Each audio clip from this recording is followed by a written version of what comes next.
312 days. That's how long he kept going before his brain started whispering that maybe this whole thing was pointless. The number on the screen looked the same as it did 4 months ago. He was putting in real money, real time, real discipline, and the scoreboard looked like it was mocking him. If you ever sat there staring at a portfolio that barely moved and thought, "Was even the point of this?" then you already know exactly how he felt. And here's the thing, that feeling isn't weakness. That feeling is actually the first checkpoint of compounding. Most people fail it. He almost did too. But before we get there, let me tell you who we're talking about. He's not a Wall Street guy. He's not some trust fund kid who found investing as a hobby. He works rotating shifts at a hotel front desk. He takes home about $3,300 a month. He splits rent on a 2-bedroom apartment with a roommate. He drinks bad vending machine coffee like it's a personality. And for years, he kept telling himself he'd get serious about money when things settle down. You already know how that story ends because things never settle down. That's not how life works. He tried the usual stuff first. The motivational videos, the budgeting apps, the "this time I'm serious" energy that disappears by the 3rd week of the month. Then the market dropped, his balance dipped, and his brain did what most brains do. It said, "See? This is why you don't bother." And that's the trap. That's the exact moment most people exit. Not because they're lazy, not because they're bad with money, but because the scoreboard is showing them the wrong game. Here's what nobody tells you when you start investing. Your brain is wired for instant feedback. Work hard, get paid. Study, get grades. Invest money, watch it grow. Except compounding doesn't follow that script. Compounding is a delayed detonation. You light the fuse, and then you wait, and nothing looks like it's happening. And then it does, all at once. And everyone who quit thinks you got lucky. So he built a mental model to survive the delay. He didn't call it strategy. He called it a timing lens. He called it the 843 rule. Not a formula, not a promise. A lens, a way of understanding what stage of the journey you're actually in so you stop misreading the silence as failure. Let's break down what he actually understood about investing first, because the foundation matters. An index fund is not a single stock. It's a basket. Think of it like a playlist, not one song. You're not betting on one artist to blow up. You're holding the whole catalog. Some songs will flop, some will blow past 1 billion streams, and the playlist as a whole keeps climbing. That's the design. You don't need to be smart enough to pick the winner. You just need to stay in the room long enough for the room to do its thing. The market itself isn't some creature that wants to eat your savings. It's millions of people, businesses, ideas, buying and selling all at once. Up close, it looks chaotic. Zoomed out over years and decades, it looks like one long, stubborn climb. The volatility isn't the story. The direction is the story. But here's the problem nobody solved for you. When you're investing a couple $100s a month, the early years are visually boring, almost insulting. You're putting in consistent effort, and the results look flat because your money hasn't had enough time yet. And your brain reads it as this isn't working, when what's actually happening is the engine is being built. That's the core of the 843 rule. He said compounding doesn't move in one straight gear. It moves in 3 stages that feel like completely different experiences. The first 8 years, that's the build phase. You are doing the heavy lifting. Your contributions are doing almost all the work. The returns are real but modest. It feels like shoveling sand into a hole that keeps refilling. This is where people quit. Years 9 through 12, something starts shifting. Your contributions and your returns are working together now. A good month in the market can add more than a week of your own investing. You start noticing it. It's not dramatic yet, but the math has changed. Years 13 through 15, now you're watching something strange happen. The growth starts to look like a completely separate person is depositing money alongside you. You didn't get smarter. The market didn't get kinder. You just finally stayed long enough for the earlier money to fully wake up. That's the 843 rule. 8 years of building for years of momentum. 3 years of the thing everyone says they want. Now, knowing that is useful. Actually surviving it is a different skill. And here's how he did it. He created what he called the key card rule. Every single time he finished his shift and walked out of that hotel, he held his work key card in his hand for 10 seconds and asked himself one question. Did I buy my future today? Not did I make a lot of money? Not is the market up? Just did I do the thing? If the answer was no, he didn't spiral. He didn't guilt himself into paralysis. He walked to the lobby ATM, pulled out a single bill, not to spend it, just to make the action feel physical and real. Then he opened his brokerage app and placed a buy. Sometimes it was $37, sometimes $51, sometimes $29. Small enough to be embarrassing, which is exactly why it worked. It didn't require a perfect financial month. It required one repeatable moment. Same trigger, same action, same identity being reinforced every single shift. The second shift in his thinking was about what he tracked. He stopped tracking dollars. He started tracking shares. And this sounds like a small change. It's not. It's the whole game. Because dollars fluctuate. Dollars can go up one week and down the next, and your brain responds emotionally to every swing. Shares stack. When the price drops, he didn't see a loss. He saw a discount. He was buying more pieces of the playlist at a lower price. He wrote his share count on an index card and taped it inside his closet door. Every week, he updated one number. Just one. And suddenly the scoreboard stopped lying. In the early years, the win is accumulation, not growth. Once he built a scoreboard that showed accumulation, he could finally see himself winning even when the market was flat. Let's put real math on this. He started with nothing. He committed to averaging around $237 a month. Not every month exactly, just the average over time. After year one, he'd put in roughly $2,800. Nothing impressive. After year three, still not life-changing money. And that's the trap, because that's where the brain makes its worst calculation. It says, if 3 years didn't move the needle, 15 years won't either. That's not logic. That's impatience dressed up as logic. And it causes people to walk away right before the thing they came for. A massive portion of working adults in this country have nothing saved for retirement. Not a little. Nothing.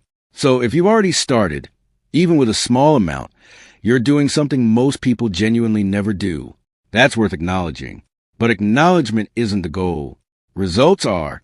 He put 3 lines on a sticky note. He stuck it right where he'd see it at work. 8 years to build the engine. 4 years to feel it move. 3 years to watch it run. No inspiration quotes. No hype. Just a map.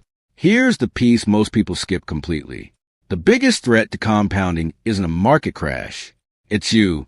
Specifically, it's you deciding to change the plan during a moment of panic. Studies on investor behavior will show you something that sounds unfair, but is completely true. Individual investors consistently underperform the very funds they're invested in. Not because the funds are bad, because people pull their money out at the wrong moments and miss the recovery. They don't lose because the market fails them. They lose because they can't stay still when it's loud. So he built a system to make quitting expensive. He made an agreement with his roommate. If he ever panic sold during a market dip, he owed his roommate $43 in cash. Immediately. No debate. It sounds ridiculous. That's why it works. Every time the market got ugly and his brain started negotiating with itself about just taking a break from investing, the question became simple. Do I want to pay $43 to be emotional right now? No. Sentence over. Decision made. Here's where it gets real. His car needed major repairs. Not the kind you ignore. The kind that costs just under $1,000 and arrives at the worst possible moment. He stared at his checking account. He could have sold investments. He could have paused contributions just for this month. But he knew how that story ends. The pause becomes 2 months. 2 months becomes, I'll restart in January. January never shows up. Instead, he picked up 2 weeks of night shift swaps. He made the repair without touching the portfolio. The share count didn't drop. And that moment, that one unglamorous decision to take extra shifts instead of selling shares, did more for his long-term wealth than any market rally ever could, because it proved something to himself. He wasn't just building an account. He was building the kind of person who doesn't trade his future for a present problem. Now, When does it actually start feeling fast? Here's the real answer. Around year 8, something shifts in the experience. Not because the math dramatically changes overnight, but because the balance between you working for the money and the money working for you finally tips. In the early years, your contributions are doing almost everything. In the middle years, it's a partnership. In the later years, the returns start doing the heavy lifting, and your contributions almost feel like a bonus. That's the handoff. That's what everyone is waiting for. And the tragedy is that most people quit in year 6. He was reading a book on his break, half exhausted, half checked out, and one line in that book stopped him cold. It said something about how you don't rise to your goals. You fall to your systems. And that question hit him. What system do I have that keeps me investing even when I'm bored? And the answer was the 843 rule. He realized the first 8 years aren't supposed to feel exciting. They're supposed to feel normal, routine, almost boring. That's not a bug. That's the design. The people who get rich slowly are the ones who found a way to make the boring part sustainable. He pulled up a long-term market chart, not today's prices. Decades. He looked at what consistent returns have historically done to money over time. Not if you trade perfectly. Not if you time a market. Just if you stay in. Then he did his own math. He had been at it for about 7 years. Contributions totaled somewhere around $21,000. Balance was around $33,000. His money had generated roughly $11,600 without him doing anything except not quitting. Not glamorous. Not viral. Quiet and real in his. He understood the 843 rule. Then, at a different level, it's not just about time. It's about who is doing the work. In the beginning, you are the worker, then you and your money split the job. Then your money becomes a senior employee, and you just supervise. Quitting in year 6 means you fired yourself right before the promotion. So when he hit year 8, he celebrated something he called Engine Built Day. No party, no social media post. He went to a thrift store and bought a cheap toy engine, put it on his desk, touched it every morning. Engine built. Don't restart. Simple, physical, ridiculous, effective. The middle years, 9 through 12, brought a new temptation. The temptation to think he was good at this, that the growth was because of something smart he had done. It wasn't. It was because of something patient he had done. He stayed boring. He kept buying the playlist. He kept stacking shares. He kept using the key card trigger. When the market dipped, he didn't treat it as a disaster. He treated it like a sale. The final stage, years 13 through 15, is the part that looks unreal to people watching from the outside. The monthly growth can exceed what he contributes in an entire year. It looks like a different person is depositing money on his behalf. And in a sense, that's true. That person is a version of him from 8 years ago who decided not to quit when it felt pointless. Think of pushing a stall car. At first, nothing. Then it creaks. Then it rolls. Same car, same effort applied, different physics because now there's momentum. That's the 843 rule in one image. So here's the practical version.